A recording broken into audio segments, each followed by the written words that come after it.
नमस्कार। Chandrakant B Bhatt America से। दुनिया में और हर देश गांव समाज में और हर कुटुंब में, हर संस्था में गरीबाई, मजबूरी, अज्ञानता वो सबसे बड़ी मजबूरी, सबसे बड़ी तकलीफ है जिसका लाभ लोग लेते हैं। लोग औरतों का सबसे ज़्यादा मजबूरी का लाभ उसकी गरीबाई होती है, उसके घर की स्थिति होती है, उसके कुटुंब की स्थिति होती है। और जो लोग पढ़े लिखे नहीं हैं, जो दूसरे पर आधारित हैं, वो इतने मजबूर हैं कि उसका सब कुछ पढ़े लिखे लोग, बेईमान लोग, गद्दार लोग सब कुछ ले लेते हैं।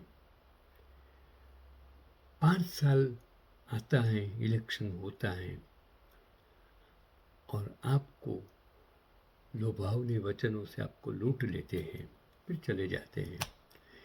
और ये 2 करोड़ लुटेरे आज भारत में पैदा हो गए हैं। अमेरिका में नहीं है ऐसा।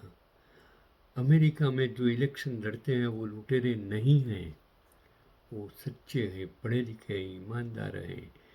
लोग उसको समझकर वोट देते हैं।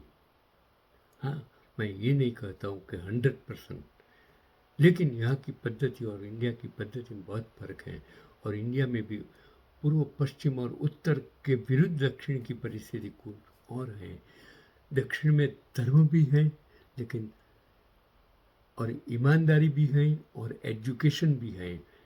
उत्तर और पूर्व में, पश्चिम में ये नहीं है, क्योंकि वहाँ अंधश्रद्धा है, अज्ञानता है, गरीबाई है, मजबूरी है।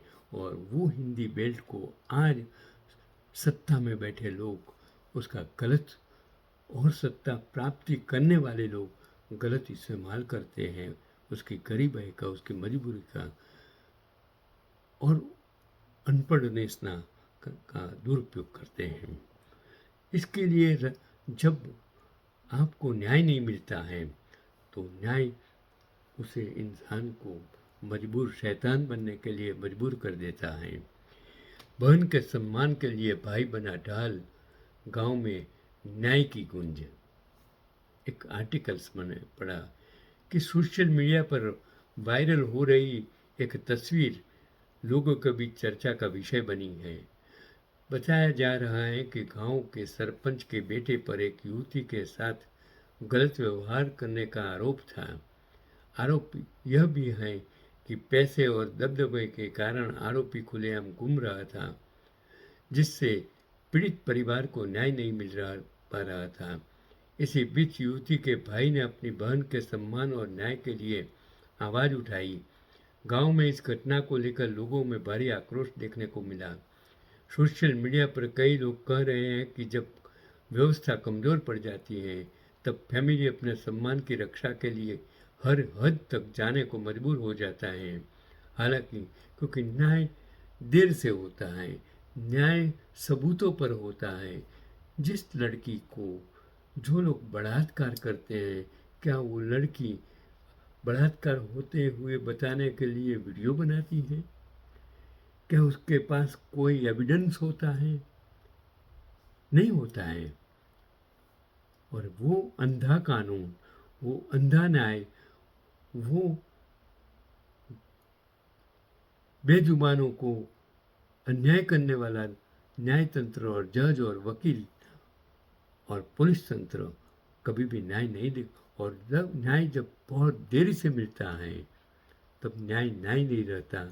न्याय गलत लोगों को मिलता है और न्याय ज़रूरियातमंद को कभी नहीं मिलता है। और उसका रिपल्जन्स जो होता है तो क्या है कि तब फैमिली अपने सम्मान की रक्षा के लिए हर हद तक जाने को मजबूर हो जाता है। हालांकि किसी भी मामले में कानून को हाथ में लेना सही नहीं माना जाता।